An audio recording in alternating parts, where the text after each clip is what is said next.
My name is Maddox, this is how I talk, and King Critic's gonna explain which parts of this video he thinks are accurate and which are not. Subscribe to him, by the way, he's really awesome. Subscribe to King Critic. The podcast didn't end because of creative differences.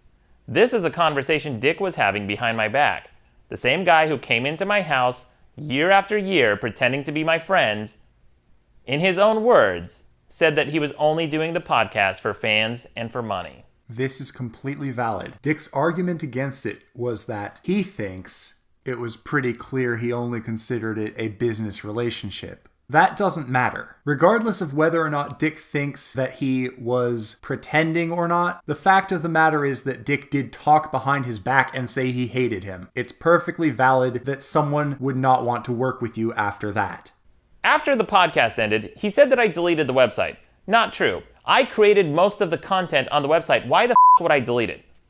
Dick's job was to maintain WordPress, and there were dozens of plugins that weren't being updated. He was negligent, so I converted the old site to static HTML, which is faster and more secure. I even paid for it myself out of my pocket. The old RSS feed costs money, guys, and can't stay up forever, so I uploaded all the files to SoundCloud so you can listen to them indefinitely. You're welcome. Everything here is true. I see no problems in this segment. I will grant, however, that it was handled improperly because the fans weren't really notified of what was going on. So really, this would not have been controversial if he had just told us what he was doing at the time. He said he emailed me about this and I didn't respond. So I fire off an email to Maddox. Hey man, I got a big problem with this. Here's the feed link. So I get no response to that. Huh, that's weird because I definitely responded. Dick's been withholding financial records for me for quite some time, so I responded to him and asked him to send me those records. His refusal to send me these forms is suspicious, especially considering the fact that I found discrepancies in his accounting in the past. So Maddox did reply, so Dick's claim that he got no response is objectively a lie. However, Maddox's suspicion that the finances haven't been handled correctly isn't necessarily supported here. He should have been a lot more detailed with these claims. But this is a he said, she said. Maddox is allowed to suspect that Dick did something wrong with the finances. Maddox is not lying for having this suspicion. Then he started lying about things he didn't even need to lie about. He started telling people he didn't know anything about my new network. Huh, my bad. I guess I should have sent him something like an email on April 5th, going into detail with a bullet-pointed list and a strategy. Oh wait, I did.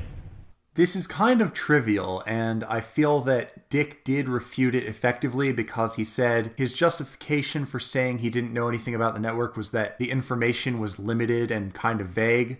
This email does seem like it doesn't really have much detail about the new network, so Dick's claim is plausible. I could definitely say that Dick didn't lie about it, but really was just not accurate in his statement out of not thinking about it properly, because he definitely did know something about the new network, just not much. Then I found out that he was telling fans, without my knowledge, that it was okay to steal the bonus episodes, so I uploaded them all for free.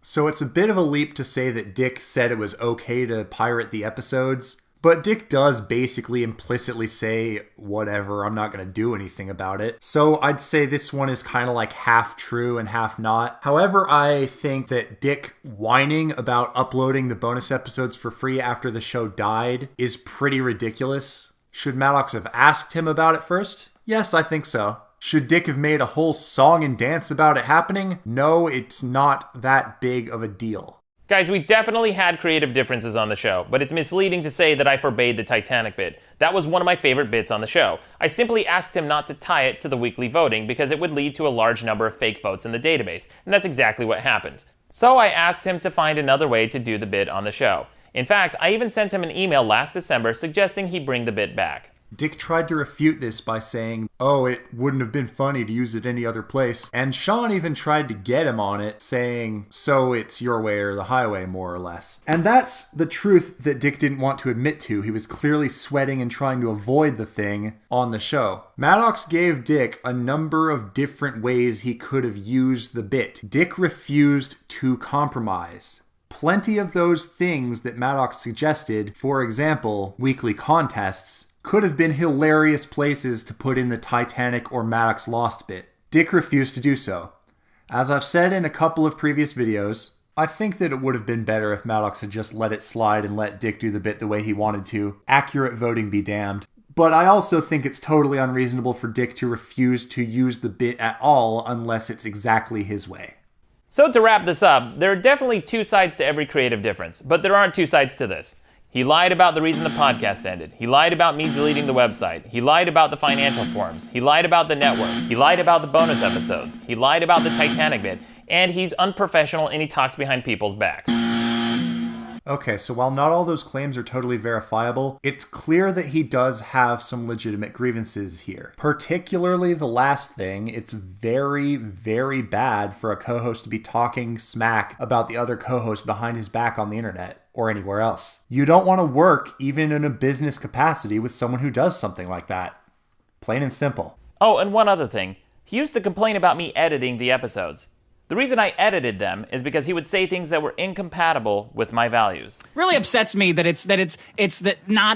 responsibility isn't put on her. We're telling people this. I do want to add something just to the last point you made, which is they said that we should stop telling women that it's their responsibility to protect themselves. It is. Well, to an extent, yes. 100% No, it is. Dick, it's not. Dude, you're yes, a fucking it is. bullshit. No. No. If you pass out drunk at a party or whatever, you shouldn't expect to get raped. Yes, you fucking should. Oh, dude, the big foul. No, you can't say that's fucking bullshit. That's absolutely bullshit. And in case you don't think this is serious, his show's own message board maintains a rape list. Notice that Maddox did not say his official board. They made the claim that Maddox said that in episode 19 of The Dick Show. It was not said. He said the show's own board. It is indeed the show's own 8chan board. However, it is not run by Dick Masterson, and Dick Masterson has nothing to do with it. It is completely a fan board.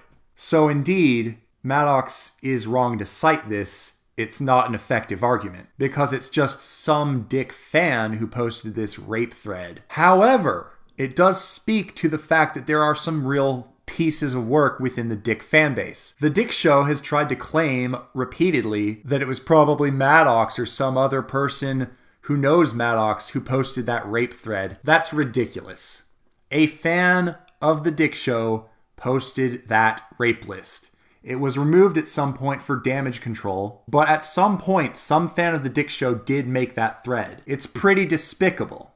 Of course, it's 8chan, so you can expect people to be despicable, because they've got complete anonymity. It's a bit disingenuous, however, for Maddox to try to paint Dick as someone who has little to no concern for people getting sexually assaulted. I believe Dick when he says that he's completely against sexual assault. It's pretty ridiculous to assume that he thinks it's just okay to sexually assault people. However, it's extrapolating a lot to say that that's what Maddox is saying. All that Maddox objectively says in this video is that his values don't allow him to publish an opinion that women should be completely responsible for what happens to them if they get drunk at a party. I don't really agree with cutting it out personally, but if Maddox wanted to cut that out because it's against his values, I can respect that. It's really up in the air whether this video is meant to insinuate that Dick is just totally okay with sexual assault. To assume that that's what Maddox is saying is not a smart thing to do, and it's not critical thinking either. But to be fair, this piece that he ends the video with is pretty darn bad argumentation. I'm sure Maddox knew when he posted this video that the 8chan board for the Dick Show isn't run by Dick himself. If he didn't know that, then he should have done more research about it. All in all, this video is mostly truthful. There's a few shaky claims, but a lot of what was said here is pretty valid. It's not clear whether or not Maddox was actually trying to paint Dick as rape sympathizer, or whether he's just trying to paint Dick as misogynistic and not tough enough on sexual assault. But either way, having an opinion does not make you a liar. It means you have an opinion. The only really disingenuous thing about this whole video is the fact that he shows this 8chan board and acts like it's connected to Dick Masterson when it's not. But besides that, there's no egregious misleading in this video. Now, see y'all in Dick and Maddox 9 when I have another co-host. We will go back to the regularly scheduled format and we'll go talk about Dick 19 and Maddox 19. Hope you'll like it. Yo, it's King Critic. Watch out for his alien gun.